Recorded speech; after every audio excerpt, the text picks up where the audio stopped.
सावरायदों आरो दिनै गेवलां मेलाव आसामनि चिफ मिनिस्टार बिथाङा गाहाय आलासि महरै बाहागो लानानै जोबोद मोजां बिबुंथि बिथाङा होलांबाय।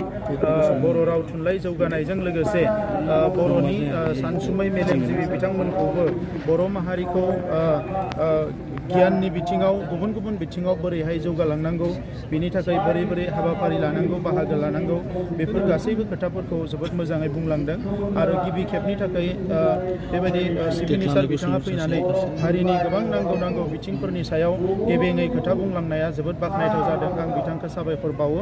बर' थुनलाइ आफादनि गोदान आफादगिरि डक्टर सुरत नार्जारी, गाहाय नेहाथारि नीलकान्त गयारी बिथांनो आं साबायखर बावो, आं हामलायथि बावो।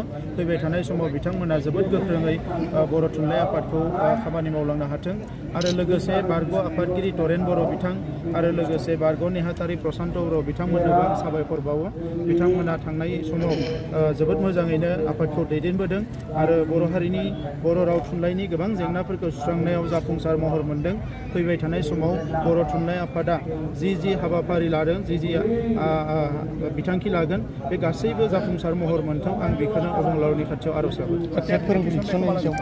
टेटनि थाखाय टेट आनजादा थाबैनो जागोन, बिनि थाखाय गुवाहाटियाव प्रसेस जागासिनो दङ। टेट आनजादा जानाय लोगोनो जिखिनि जि टेट होआखैमोन बिथांमोना होनो मोनगोन आरो जायफ्रा टेस्ट पास जाना थाबाय बिथांमोनखौ लासैनो पर्यायक्रमे एपइन्टमेन्ट होलांबाय थागोन। बेनि सायाव चिफ मिनिस्टारा बुंलांबाय जे बिथाङा बेखौ नायनानै एनकुवारि होगोन होननानै। दा बेखौ जोंनिफ्रायबो जोङो नोजोर होगासिनो दङ आरो आङो गाबोननि गेजेराव जोंनि मोनसे टीम, जोंनि इएमफोरनि टीम दैथायहरगोन आरो बिनि उनाव गासैबो फेक्टखौ लानानै जोङो उननि समाव मा खामानि मावनांगौ बेखौ मावगोन। गोजोन्थों सार।